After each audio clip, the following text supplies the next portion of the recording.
BBC বাংলার সান্ধ্য অধিবেশন প্রবাহতে আপনাদের স্বাগত। আজ আপনাদের সাথে লন্ডন স্টুডিও থেকে আছি মানসী বড়ুয়া। বাংলাদেশের সর্বশেষ গুরুত্বপূর্ণ আপডেট সংবাদে আপনাকে স্বাগত। শুরুতেই সংবাদ শিরোনাম, পরে বিস্তারিত। প্রথমেই জানাবো আমাদের হাতে থাকা সর্বশেষ গুরুত্বপূর্ণ সবথেকে তাজা আপডেট সংবাদ। পূর্ব ঘোষণা অনুযায়ী ট্যাক্স ফ্রি গাড়ি প্লট গ্রহণ করবেন না জামাতের এমপিরা, বললেন শিশির মনির। বাংলাদেশ জামাত ইসলামের নির্বাচিত সংসদ সদস্যরা ট্যাক্স ফ্রি গাড়ি ও সরকারি প্লট গ্রহণ করবেন না বলে জানিয়েছে দলটির নেতা ও সুপ্রিম কোর্টের জ্যেষ্ঠ আইনজীবী মোহাম্মদ শিশির মনির। আজ নিজের ভেরিফাইড ফেসবুক পেজে দেয়া এক পোস্টে তিনি এমন তথ্য জানিয়েছেন। এরপর জানাবো আজ জামাত সহ 11 দলের বিক্ষোভ সমাবেশ। ত্রয়োদশ জাতীয় সংসদ নির্বাচন পরবর্তী সারা দেশে সহিংসতা, নির্যাতন, নিপীড়ন, হত্যা, ধর্ষণের প্রতিবাদে আজ বিকেলে রাজধানীতে বিক্ষোভ মিছিল সমাবেশ করবে বাংলাদেশ জামাত ইসলামের নেতৃত্বাধীন 11 দলীয় জোটের নির্বাচনী ঐক্যবদ্ধ দলগুলো। বিকাল 4টায় জাতীয় মসজিদ বাইতুল মোকাররমের উত্তর গেটে এই বিক্ষোভ মিছিল সমাবেশ শুরু হবে। এদিকে রাজধানীতে ছুরিকাঘাতে মাদ্রাসা শিক্ষার্থী নিহত। রাজধানীতে ছুরিকাঘাতে এক মাদ্রাসা শিক্ষার্থী নিহত হয়েছে। এই ঘটনায় নতুন করে আবারও সারা দেশে একটি রাজনৈতিক দলের উপর সবাই আঙ্গুল তুলছে। তারা বলছে, ক্ষমতায় আসার আগে আবারও মাদ্রাসা শিক্ষার্থীকে হত্যা এটি কোনোভাবেই গ্রহণ করা যায় না। কারণ একজন মাদ্রাসা শিক্ষার্থী, তারা জাতির শ্রেষ্ঠ সন্তান, তাদেরকে হত্যা মেনে নেওয়া যায় না। রাজধানীর যাত্রাবাড়িতে কাজলায় এই ছুরিকাঘাতের ঘটনা ঘটেছে। মোহাম্মদ মাহিম মিয়া 15 নামের ওই মাদ্রাসা শিক্ষার্থী নিহত হয়েছে। এবারে জানাবো দুর্বৃত্তদের হামলায় পিরোজপুরে বিএনপির 2 নেতা গুরুতর জখম। পিরোজপুরে বিএনপির 2 নেতাকে কুপিয়েছে, এতে তারা গুরুতর আহত হয়েছে বলে জানা গেছে। আজ ইন্দুরকান্দি উপজেলার পাড়েরহাট বাস স্ট্যান্ড এলাকায় এমন ঘটনা ঘটে বলে জানানো হয়েছে। এই ঘটনার পর পরিস্থিতি এখন থমথমে অবস্থা বিরাজ করছে। এবং সর্বশেষ জানাবো ভারতে সেনা ক্যাম্প দখল, মণিপুরে নাজেহাল ভারতীয় বাহিনী। আবারও মণিপুরে নতুন করে সংঘাতের সৃষ্টি হয়েছে। সেখানে মণিপুরের স্বাধীনতাকামী গোষ্ঠীগুলো এখন ভারতের সেনাবাহিনীর ক্যাম্প লক্ষ্য করে হামলা চালাচ্ছে। এই ঘটনায় বেশ কিছু হতাহতের ঘটনা ঘটেছে। সেখানে মণিপুরের স্বাধীনতাকামী জনগোষ্ঠী জানাচ্ছে যে এখান থেকে ইন্ডিয়ান আর্মিকে সরিয়ে দাও, তা না হলে আমরা আমাদের এই ভূখণ্ডকে স্বাধীনতার ডাক দেব। এমনিতেই তারা ভারতের সঙ্গে থাকতে চায় না, তারা চায় আলাদা একটি স্বাধীন রাষ্ট্র গঠন করতে। প্রিয় দর্শক, এতক্ষণ শুনছিলেন সংবাদ শিরোনাম, এবারে বিস্তারিত। তবে তার আগে বন্ধুরা অনুরোধ থাকবে এই সংবাদটিতে একটি লাইক দিন। এই চ্যানেলে আপনি নতুন হয়ে থাকলে আমাদের সংবাদটি দেখতে দেখতে চ্যানেলটি সাবস্ক্রাইব করে রাখুন। কমেন্ট করে বন্ধুরা আপনার মূল্যবান মতামত জানিয়ে দিন আপনি বিশ্বের কোন দেশ থেকে বা বাংলাদেশের কোন স্থান থেকে আমাদের সংবাদটি দেখছেন এবং শুনছেন। আর বন্ধুরা, সংবাদটি আপনার সোশ্যাল মিডিয়া ফেসবুকে শেয়ার করে বন্ধুদেরও দেখার সুযোগ করে দিন। গাজা যুদ্ধে আপনি যদি নিরীহ ফিলিস্তিনিদের ভালোবেসে থাকেন, কমেন্টে ইয়েস লিখে পুরো বিশ্বকে জানিয়ে দিন। এবারে বিস্তারিত।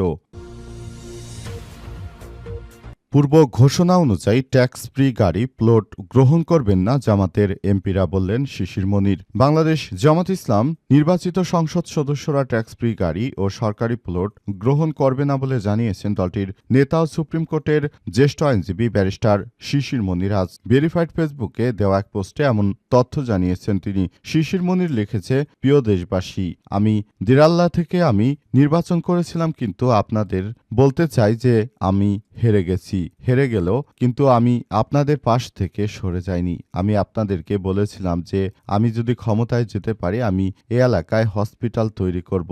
তবে আমি যেহেতু সরকারে যেতে পারিনি, সুতরাং সরকারি হসপিটাল আমি করতে পারবো না, কিন্তু আমি প্রাইভেট হসপিটাল করব আমার এলাকায়। এছাড়াও তিনি আরও বলেছেন যে আমি অনেক জায়গায় বিভিন্ন সমস্যাগুলো নিয়ে কথা বলেছি। যেমন আমি বলেছিলাম যে আমি নির্বাচিত হতে পারলে এই এলাকায় রাস্তাঘাট করে দিব, কিন্তু আমি যেহেতু নির্বাচিত হতে পারিনি, সুতরাং আমি কিন্তু এখন রাস্তাঘাট করতে পারবো না। কারণ রাস্তাঘাট করতে হলে অবশ্যই সরকারের অনুদান কিংবা সরকারের সরাসরি আর্থিক সহযোগিতা লাগে। কিন্তু যেহেতু এই মুহূর্তে আমাকে কোনো আর্থিক অনুদান কিংবা সহযোগিতা দেওয়া হবে না, সুতরাং আমি কিন্তু রাস্তাঘাট তৈরি করতে পারবো না। এছাড়াও আমি বিভিন্ন জায়গায় জানিয়েছিলাম যে আমি যদি ক্ষমতায় যেতে পারি তাহলে অনেককে ভালো পড়াশোনা করার সুযোগ দেব। আমি এবারও সেই প্রতিশ্রুতি রাখছি। আমি আপনাদেরকে বলছি, আমি সরকারে না যেতে পারলাম, কিন্তু আমি আপনাদের এলাকা থেকে জনগণকে শিক্ষিত করার জন্য ঢাকায় এনে তাদেরকে ভালো স্কুল কলেজে পড়ানোর ব্যবস্থা করব। এমন প্রতিশ্রুতির কথা আবারও পুনর্ব্যক্ত করেছেন শিশির মনির। আর জামাতসহ ১১ দলের বিক্ষোভ সমাবেশ। ত্রয়োদশ জাতীয় সংসদ নির্বাচন পরবর্তী সারা দেশে বিক্ষোভ ও সহিংসতা সহ যে কার্যক্রম চালিয়ে যাচ্ছে বিএনপির নেতাকর্মীরা, এর বিরুদ্ধে জামাত ইসলামের শক্তি জানান দিতে আজ বায়তুল মোকাররম জাতীয় মসজিদ থেকে দুপুরের পর এই বিক্ষোভ কর্মসূচির ঘোষণা দিয়েছে ১১ দলীয় জোট। জানা গেছে তারা সারা দেশে জামাত ইসলামের নেতাকর্মীদের উপর যে হামলা করা হচ্ছে, বিএনপির সন্ত্রাসীদের পক্ষ থেকে এগুলো বন্ধ না হলে বড় ধরনের কার্যক্রম চালাবে তারা। এই কার্যক্রমগুলো চালিয়ে যেতে হবে। এজন্য সবাইকে এখন থেকে সচেতনতামূলক কার্যক্রম চালিয়ে আবারও বাংলাদেশটাকে এগিয়ে নিয়ে যেতে হবে। অন্তর্বর্তীকালীন সরকারের প্রধান উপদেষ্টা প্রফেসর ডক্টর মোহাম্মদ ইউনূসের সরকার এই পুরো বাংলাদেশটাকে সুন্দরভাবে গড়ে তুলবে সেই প্রত্যাশা ব্যক্ত করেছিল ১১ দলীয় জোট। কিন্তু তারা ইলেকশন ইঞ্জিনিয়ারিং করে ক্ষমতায় জিতে গেছে বিএনপি, আর সরকারও এর সঙ্গে জড়িত রয়েছে বলে এমনটাই মনে করছে ১১ দলীয় জোট। তাই ১১ দলীয় জোটের পক্ষ থেকে নেতাকর্মীরা এমন কথাই জানিয়েছে। তারা আরও জানিয়েছে যে বাংলাদেশের প্রায় প্রতিটি জায়গায় এখন অনেক বেশি সবাইকে সক্রিয় অবস্থানে থাকতে হবে এবং সবাইকে নিয়ে একটি সুন্দর ও সমৃদ্ধির বাংলাদেশ গড়ে তুলতে হবে। কিন্তু সরকার আমাদের নেতাকর্মীদের উপর যে হামলা হচ্ছে বিষয়ে এখন নিশ্চুপ হয়ে আছে। তার এই কার্যক্রম দেখে আসলে কোনোভাবেই বিষয়গুলো মেনে নেওয়া যায় না। তাই আমরা সরকারকে বলতে চাই, এখনো সময় আছে, আপনি যথাযথ কার্যকর ভূমিকা পালন করুন, তা না হলে আমরা আবারও মাঠে নামতে বাধ্য হব। কিন্তু সরকার তার জায়গা থেকে নিরপেক্ষ ভূমিকা পালন করতে পারেনি, সুতরাং সবাইকে এখনই সেই ব্যবস্থা গ্রহণ করতে হবে। রাজধানীতে ছুরিকাঘাতে মাদ্রাসা শিক্ষার্থী নিহত।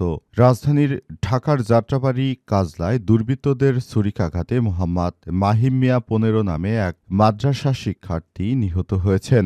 আজ কাজলা স্কুল গলিতে এই ঘটনা ঘটে। সেই স্থানীয় একটি মাদ্রাসার হেফজ বিভাগের শিক্ষার্থী গুরুতর আহত অবস্থায় তার বন্ধুরা তাকে উদ্ধার করে ঢাকা মেডিকেল কলেজ হাসপাতালে নিয়ে গেলে কর্তব্যরত চিকিৎসক পরীক্ষা নিরীক্ষা শেষে রাত ১১টার দিকে তাকে মৃত ঘোষণা করে ঢামেক হাসপাতাল পুলিশ ফাঁড়ির ইনচার্জ পরিদর্শক ফারুক। ঘটনার সত্যতা নিশ্চিত করে জানান, মরদেহ হাসপাতালের মর্গে রাখা হয়েছে। বিষয়টি সংশ্লিষ্ট থানাকে অবহিত করা হয়েছে।